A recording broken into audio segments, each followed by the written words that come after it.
कौन है बे? यार एक मिनट आ गया रे। कौन है? चुप बाबू का फोन है। बाबू का हेलो, हाँ बाबू। हाँ कुछ देर में थोड़ा फोन कर रहे हैं, थोड़ा दोस्तों के साथ आए पार्टी मनाने। रखो फोन बे। हाँ ठीक है, फोन कर रहे हैं, फोन मत करना अभी। अंदर एकदम से हाँ, चलो।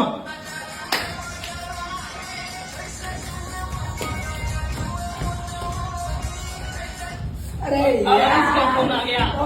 अबे फोन मत उठाओ, रुको यार बाबू। हाँ ठीक है, भेज रहे हैं अभी कुछ देर में, थोड़ा सर्वर इशू है, हम कुछ देर में फोन कर रहे हैं। डांस करना है, काट कर। हाँ ठीक है, फोन मत करो ना यार, हम कर रहे हैं कुछ देर में। हाँ, ठीक।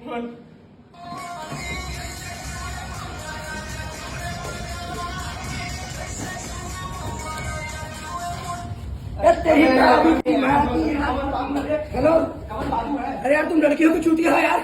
ध्यान लो, इंसान पार्टी में आया हुआ, पिया खाया है, दोस्तों के साथ एंजॉय कर रहा है, बार बार फोन करना जरूरी है? अभी इतना इसका बाप अगर फोन किया होता तो उसकी गाड़ी। तुम तो खैर लड़की हो, तुम्हारा फोन तुम्हारे बाप की आवाज में डरवा रही है हमको। हम इतना नशा में नहीं है। बतिया उससे, तुम्हारे बाप की आवाज में बोल रही है। पापा पापा पापा। हाँ मारा रे।